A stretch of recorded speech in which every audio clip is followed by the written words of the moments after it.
Chers compatriotes ivoiriens, mesdames et messieurs, chers amis de la Côte d'Ivoire, en tant que président fondateur de la Fondation ivoirienne pour l'observation et la surveillance de la démocratie, des droits de l'homme et de la vie politique, en abrégé FIDOP,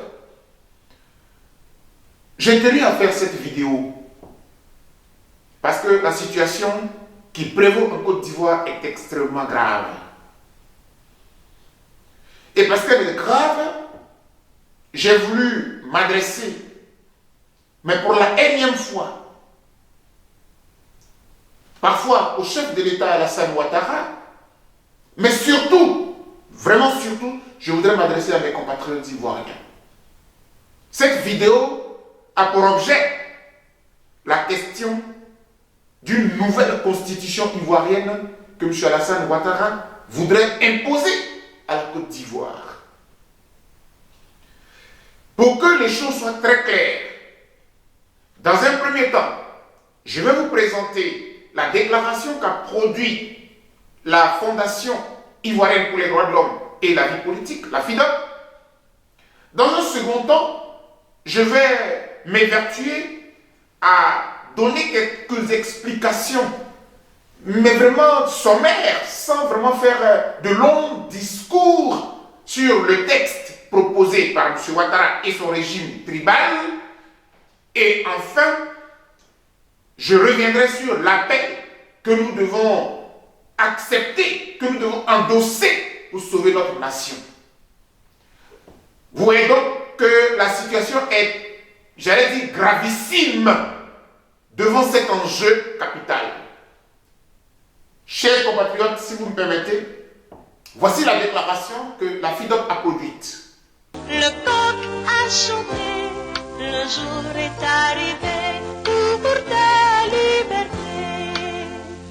Nouvelle constitution ivoirienne, la FIDOP appelle au sursaut national et au rejet du texte. D'abord, du sursaut national. La Constitution est la loi fondamentale d'un pays. Elle engage toute une nation, ses enfants, leur présent et leur avenir.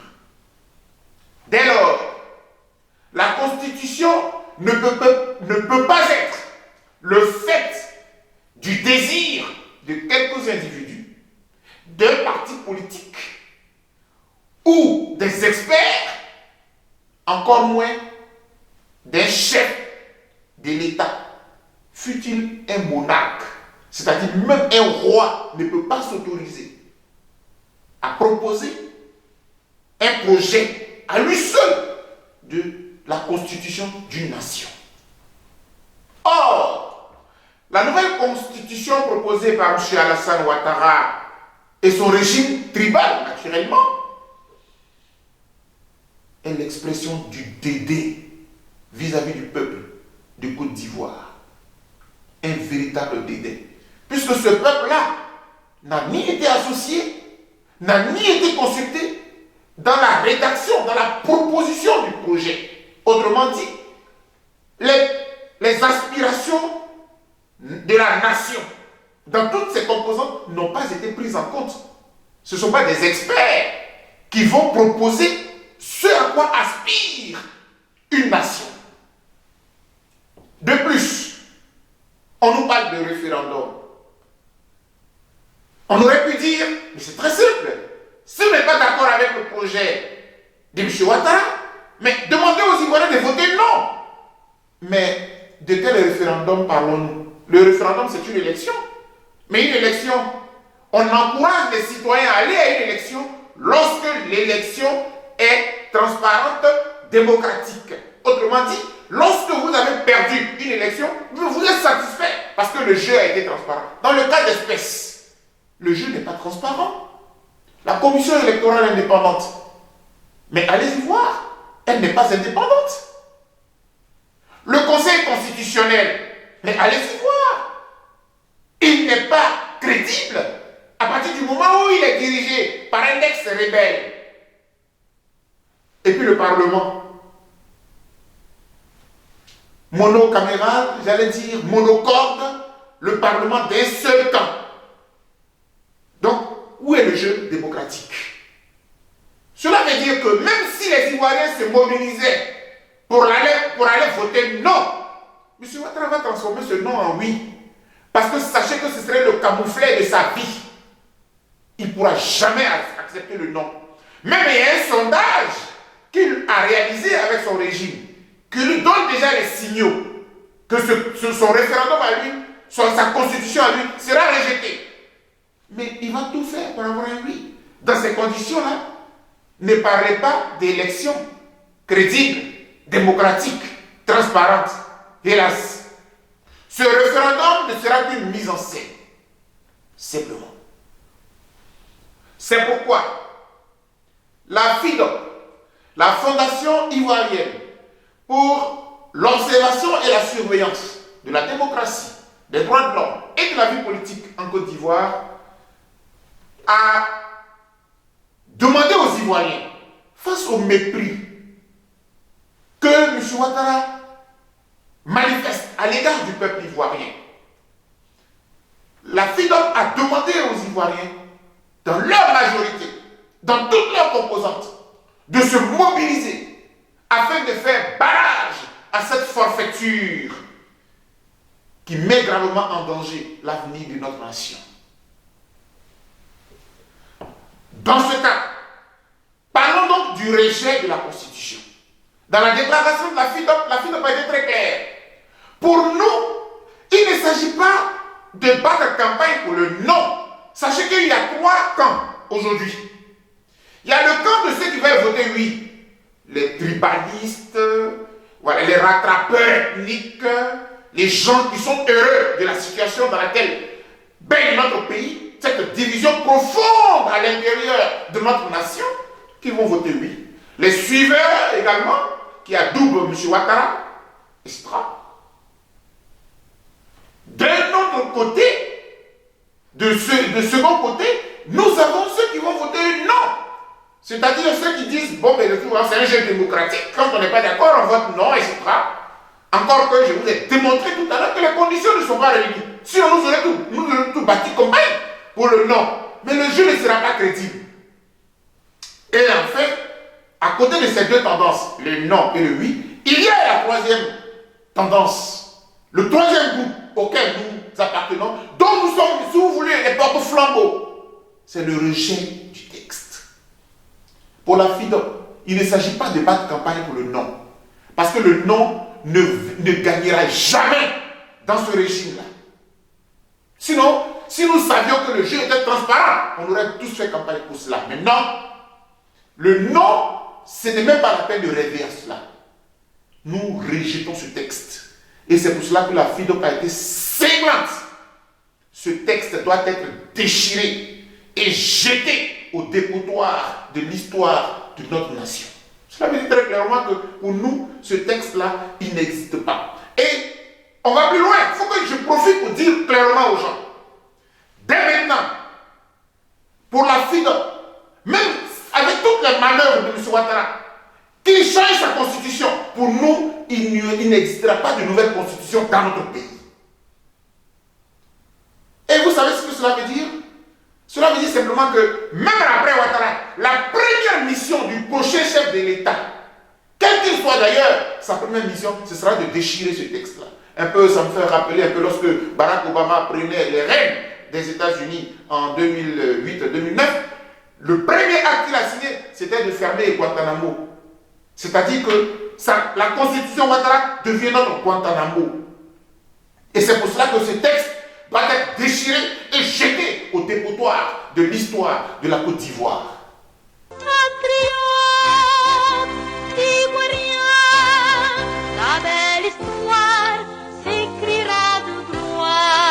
En comparant la constitution actuelle de la Côte d'Ivoire à notre première constitution du 3 novembre 1960, vous allez voir les avancées démocratiques. En comparant ce texte-là à tous les grands pays du monde, la Côte d'Ivoire fait son chemin pour évoluer. D'abord, prenons le texte Ouattara. D'abord, j'ai évoqué tout à l'heure, dans un premier temps, le caractère, j'allais dire, individuel, tribal, unilatéral de ce texte national. Donc, comparé à cette constitution-là, mais le projet de M. Ouattara ne sera jamais un texte national. Ce texte-là, la constitution du 1er août 2000, tous les partis politiques ont appelé à voter oui. Or, déjà à l'heure actuelle, il y a au moins 23 partis politiques qui se sont mis ensemble, sans compter le bloc le plus dur de tous les proches sympathisants et partisans du président Laurent Gbagbo.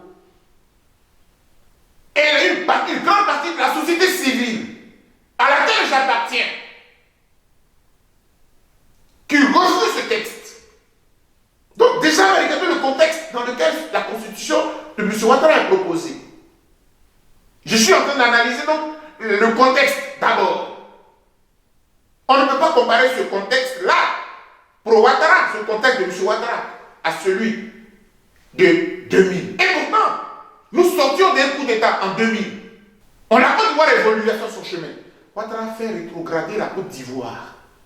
Ouattara ramène la Côte d'Ivoire dans un état, j'allais dire, comment dirais-je, archaïque, où la démocratie n'existait même pas encore.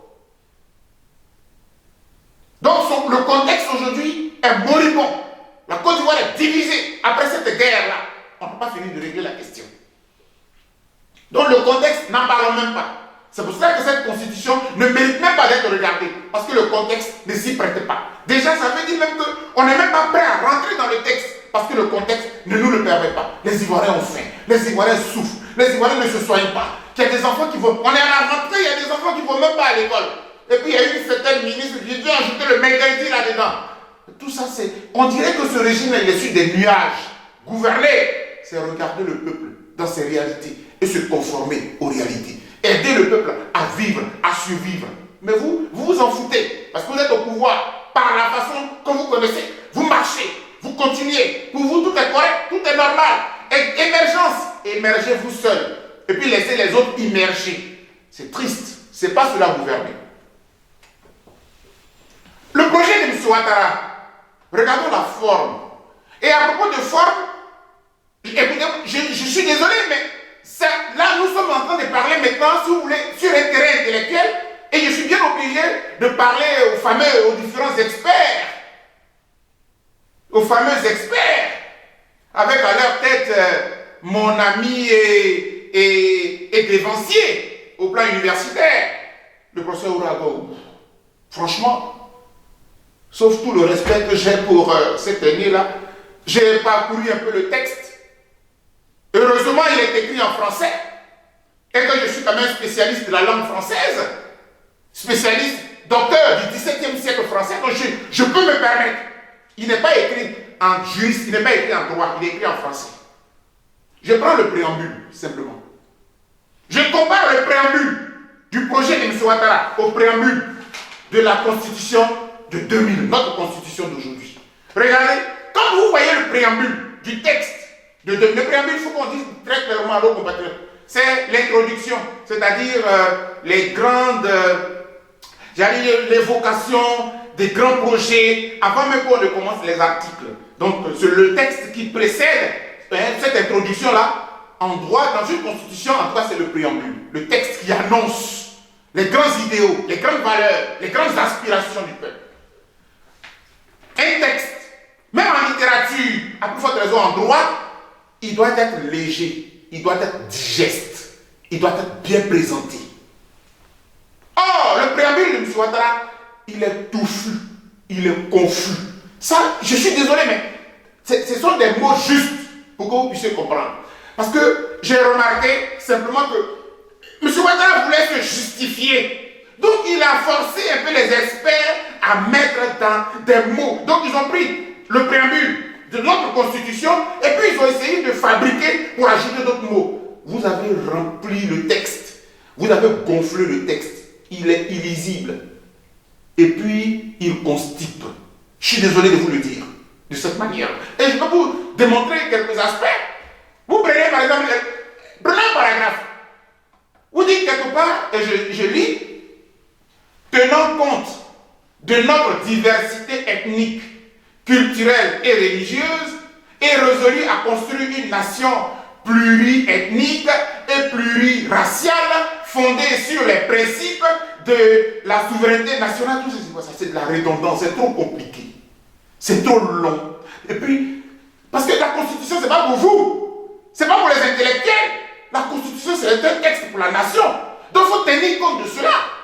Vous remplissez, et puis vous venez vous dites, on a fabriqué un texte et tout cela. Non, non, non. Et c'est pour cela que quand je compare même en 2000 et aujourd'hui, souvent, entre intellectuels, on se dit souvent que lorsqu'on travaille en atelier, il est parfois difficile de s'accorder sur un texte. On aurait pu dire qu'en 2000, ça devait être beaucoup plus difficile. Parce qu'en 2000, c'était un collège ou une assemblée constituante dans laquelle se trouvaient des ONG, dans tous les partis politiques, des représentants d'associations diverses, des personnalités, des juristes, des non-juristes, etc. Mais ils ont réussi à sortir un texte comestible, un texte digeste, un texte lisible à travers le monde. Ce texte a été analysé à Marcoussis. Vous avez vu le rapport. La Constitution ivoirienne, c'est un texte intellectuel. Mais là, un comité d'experts, vous n'êtes pas nombreux. Et puis vous prenez, c'est-à-dire vous voulez faire du copier-coller. Vous copiez, c'est que M. Ouattara vous a dit, vous venez vous mettez dans, ça fait un foutoir. Et vous avez conçu un préambule qui est illisible. Et puis M. Ouattara se vertit à donner des explications, mais qui n'en valent même pas la peine. C'est pour cela que vous avez rendu le préambule illisible et le texte trop surchargé. Hélas. S'agissant donc du fond, alors, je suis obligé de prendre quelques aspects au niveau du fond, très rapidement. Toujours dans le préambule, il y a un aspect que M. Ouattara ajoute. Je crois que c'est pratiquement le troisième paragraphe. Donc il dit, nous, peuple de Côte d'Ivoire, ayant à l'esprit que la Côte d'Ivoire est et demeure une terre d'hospitalité. C'est nouveau ça. Parce que on a fait, dans tous les cas, on a fait la part des choses en Côte d'Ivoire. La question de l'hospitalité, nous la chantions comme une façon, un caractère de l'Ivoirien. Un caractère de l'Ivoirien. Mais quand vous mettez une valeur de l'hospitalité dans la Constitution, ça veut dire quoi? Vous écrivez que, ayant à l'esprit que la Côte d'Ivoire est et demeure une terre hospitalière. Qui vous a dit que nous allons mourir hospitaliers? Vu ce qu'on a souffert avec la question de l'hospitalité.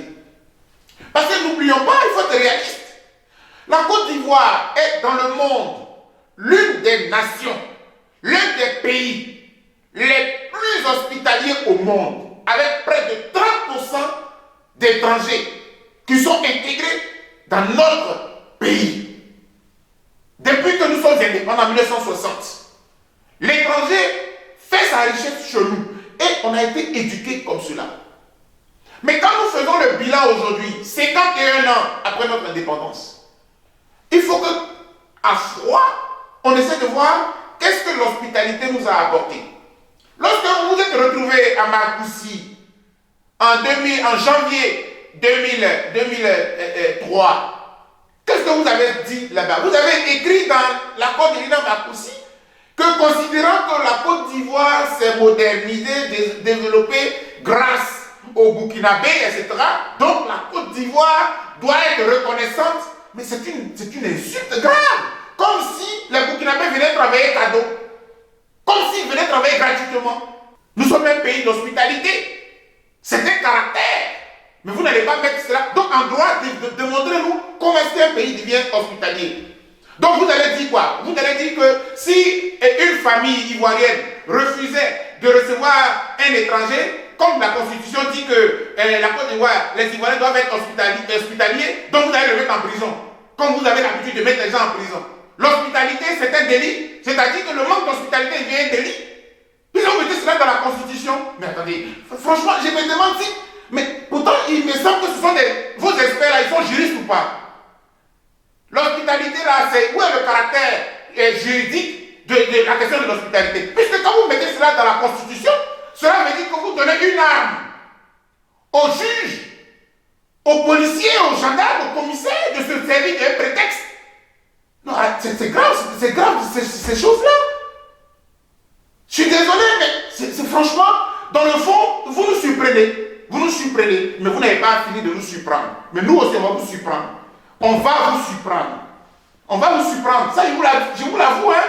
Je dis toujours, parce qu'à force de vouloir tirer sur la corde, le jour où elle va se casser, je vous dis, ce sera difficile. Hein.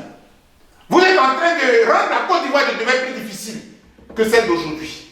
Parce que vous êtes là, de quelques-uns autour de vous, vous jouissez des biens du peuple de Côte d'Ivoire pendant que le peuple gémit, pendant qu'on ne peut pas se soigner, on ne peut pas se nourrir. Vous êtes heureux, vous êtes content. La Côte d'Ivoire émerge, vous émergez. Et la Côte d'Ivoire, les Ivoiriens immergent, se noient, croupissent dans la misère. Cassez bien, continuez de casser les petites habitations et tout cela, sans proposer quoi que ce soit en retour. Vous êtes heureux, vous jouissez. Jouissez donc, que votre jouissance soit éternelle. Mais il y a un aspect aussi qui m'a vraiment intéressé encore dans cette préambule. Vous dites quelque part, instruit des leçons de notre histoire politique et constitutionnelle et soucieux de préserver la stabilité politique. Vous avez fini de régler le contentieux de 2010. Vous avez fini. C'est-à-dire que vous dites que vous êtes instruit des leçons de notre histoire politique et constitutionnelle. Vous êtes instruit de cela. Vous avez conclu. Laurent Gbagbo n'est pas à la haie. Est-ce que ça, vous avez fini de boucler cela? Blé Mouté n'est pas à la haie. Madame Simone Gbagbo n'est pas toujours en train d'être torturée. Les prisonniers politiques ne sont pas là. Vous avez fini? Non mais attendez. Juste été heureux de savoir qu'on a fini. C'est pour cela qu'on vous a toujours dit, réconcilions-nous. Aplanissons tout. Et puis à partir de là, on tire ensemble les leçons de ce qui nous est arrivé et puis on regarde l'avenir. Mais on est encore dedans. Les autres continuent d'être traqués. Madame Méo, Antoinette, elle est la dernière qui a souffert à la DST. Elle vient d'être là. Quoi, Justin est là-bas. Lélita Kwasi, je ne sais même plus. Samba David, tout ça, ils sont là-bas. Prisonniers politiques. Sans motif rien. Atteinte à la sûreté de l'État. Quelqu'un veut marcher, atteinte à la sûreté de l'État. Quelqu'un veut parler, atteinte à la sûreté de l'État. Et puis, avec ça, vous dites que vous êtes instruit. Vous avez été instruit des leçons? Non. C'est parce que vous faites mal aux autres que vous voyez très bien. Vous savez très bien, vous dites, vous avez été humilié, bafoué par les Ivoiriens, vous vous vengez. Vous vous vengez, donc vous changez la Constitution. Changez. Il y a un autre aspect. Bon, maintenant, les autres aspects dont on a beaucoup parlé et tout cela, je vais très rapidement dire un mot là-dessus. Par exemple, on parle de la question de votre fameux vice-président. La fameuse vice-présidence. Bon, je ne vais pas trop gloser sur cette question-là. Hein, dans votre chapitre, un de vos... Voilà, vous parlez de la question du vice-président. Le chapitre 3, je crois, du titre 2, voilà, ou du titre 3. C'est-à-dire que la question de vice-président, oui, peut-être que, bon, vous avez eu la chance d'avoir un PhD quelque part aux États-Unis, donc vous voulez faire bien, oui, mon pays se modernise, donc on va avoir un vice-président et tout cela. Mais je pense que même quand vous allez aux États-Unis où le président a un vice-président, oh, c'est pas comme ça par hasard. Hein. Les États-Unis, là, c'est quand même une cinquantaine d'États unis ensemble.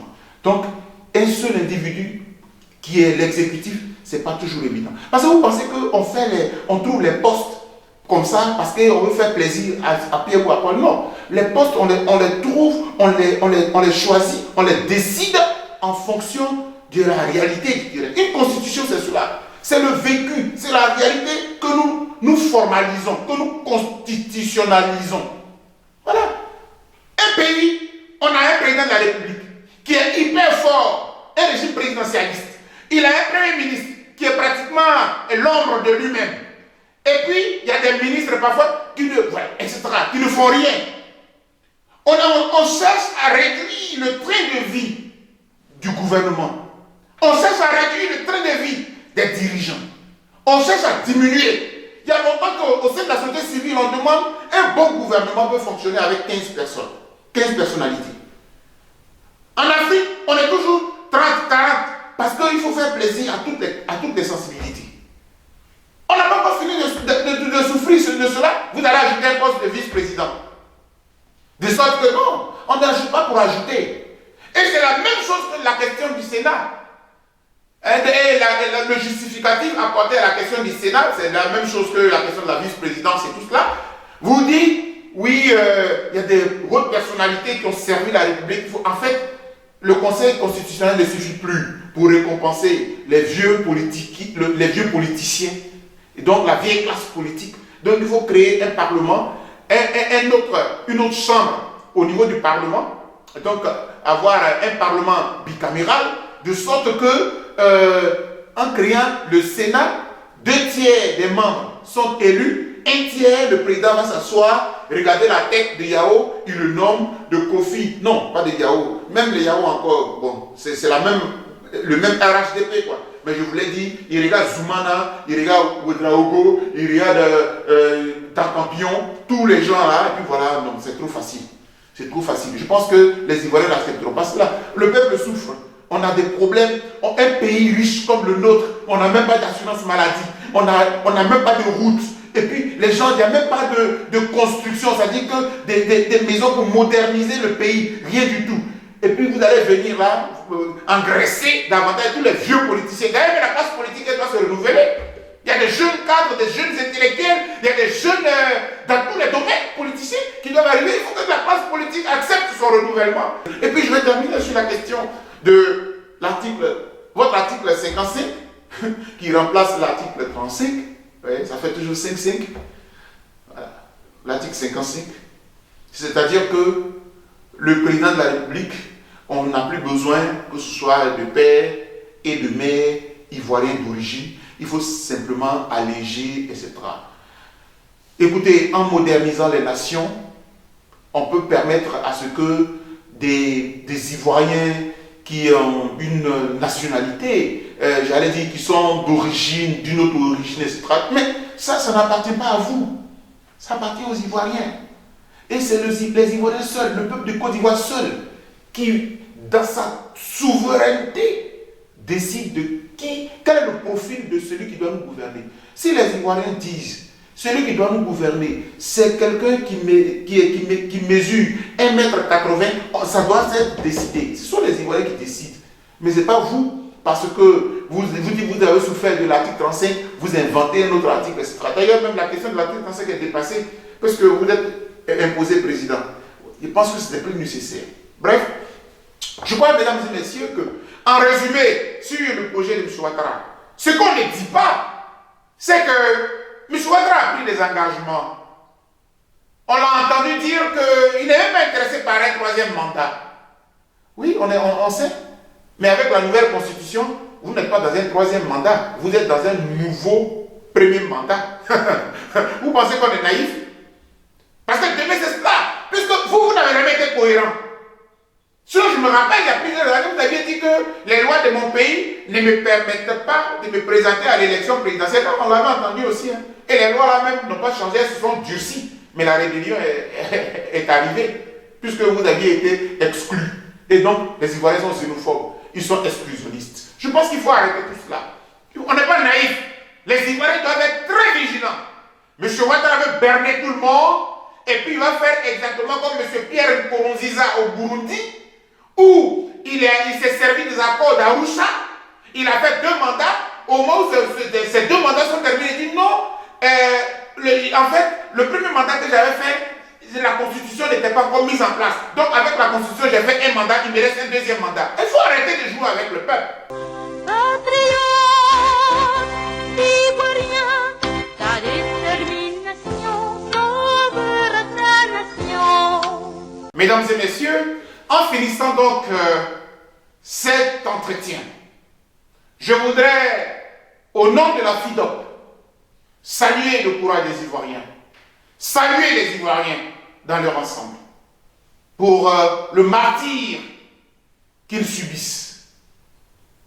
Dans ce régime dictatorial et tribal imposé par M. Ouattara, Car M. Ouattara est tout sauf un démocrate. Il n'accepte pas la différence. Il n'accepte pas l'opposition. Sauf si la taille, selon ses convictions.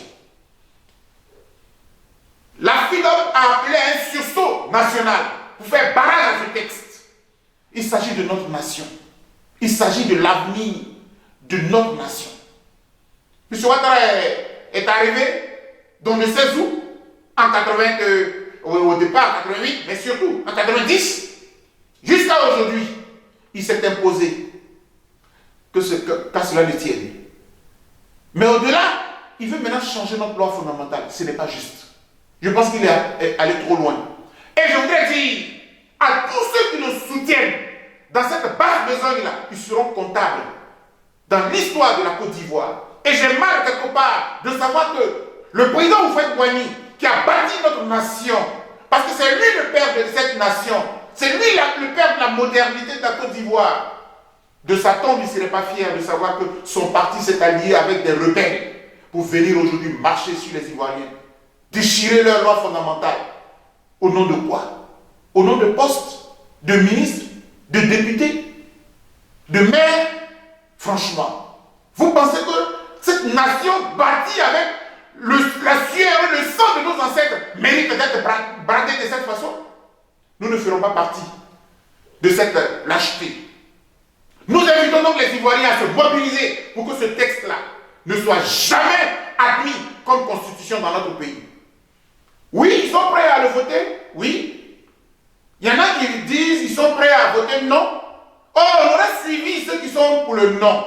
Si les conditions d'éligibilité, les conditions électorales étaient très claires, transparentes et tout. Mais parce qu'elles ne le sont pas, nous demandons le rejet de ce texte. Pour nous, et c'est notre expression, ce texte doit être déchiré et jeté au dépotoir de l'histoire de notre nation. Jamais, dans l'histoire de la Côte d'Ivoire, après la constitution du 3 novembre 1960, après la constitution nationale du 1er août 2000, la constitution de M. Ouattara ne doit jamais passer. Elle ne passera pas. Et nous comptons sur les Ivoiriens pour cela. Voilà un peu l'appel que nous lançons. C'est un appel au sursaut national. Et les Ivoiriens sont capables de cela. M. Ouattara pense que parce qu'il est venu, on regarde, on n'a pas peur. Les Ivoiriens n'ont pas peur. Mais les Ivoiriens savent que le peuple a beaucoup souffert. Donc il faut attention. Mais il ne sait pas parce que le peuple est mesuré que M. Ouattara va exagérer. Et je voudrais dire sincèrement à ceux qui suivent Ouattara dans cette basse besogne-là, alors qu'il est à la fin de son mandat bientôt, il aurait pu finir et puis s'il part, il veut aller où il veut, il va. La Côte d'Ivoire continuera de vivre, mais vouloir changer notre loi fondamentale, c'est pratiquement une déclaration de guerre. Oui, M. Ouattara déclare la guerre aux Ivoiriens. Nous ne la ferons pas avec les armes, parce que nous n'avons pas été éduqués à cela. Mais nous nous battrons pour que la Côte d'Ivoire reste elle-même. Parce que la Côte d'Ivoire, c'est notre bien précieux. C'est le pays de nos ancêtres. C'est le sang de nos ancêtres. On dit Houphouët-Boigny, mais parce que c'était lui le leader. Mais il n'était pas seul. Ce sont les Ivoiriens, les femmes qui ont marché sur Grand Bassam. Ce sont les Ivoiriens qui se sont battus pour que la Côte d'Ivoire soit ce qu'elle est. Et ce pays nous appelle, parce que l'hymne national nous appelle. Il y en a qui disent, oui, vous êtes en Europe là-bas, vous parlez, oui, mais parce qu'on ne peut pas être tous à l'intérieur. Regardez à l'intérieur là-bas, tous ceux qui sont emprisonnés. Regardez le procès Assoadou. Regardez les Linda Kwasi. Regardez les Kwa Justin. Regardez tous ces gens qui sont bâillonnés. Et ceux qui ne sont pas bâillonnés, ils préfèrent faire le jeu. Je suis choqué de savoir que le FPI de Laurent Gbagbo lance une marche et puis il n'y a que quelques personnes dans la rue. Ce n'est pas possible. Ce n'est pas possible. Voilà ce que M. Ouattara fait de nous. C'est pour cela qu'il nous faut nous mobiliser pour qu'ensemble nous puissions nous battre. Et le disant, je voudrais être très clair une fois quand même. Je sais qu'il y a des problèmes internes. Il y a des problèmes internes auprès de ceux qui sont proches du président Laurent Gbagbo, ceux qui aiment la Côte d'Ivoire, ceux qui sont les souverainistes. Parce que nous sommes tous des souverainistes. Parmi les souverainistes, il y a des proches de Laurent Gbagbo, il y a des gens qui aiment simplement la Côte d'Ivoire et c'est là qui aiment la paix, etc. Il y a des divisions par-ci par-là. Mais pour une fois, nous devions avoir le courage de transcender nos divisions. Nous devions avoir le sursaut de transcender nos divisions. De sorte que nous puissions arracher notre pays et puis après nous réglerions les comptes des uns et des autres. J'ai foi que la Côte d'Ivoire sera libérée. J'ai foi que bientôt le président Laurent Gbagbo sera libéré. J'ai foi que bientôt le pays, les Ivoiriens seront libérés, ils seront déchaînés. Et M. Ouattara, son projet ne passera pas. Mes chers compatriotes, avec mon cœur, je vous ai parlé. Que Dieu bénisse notre nation.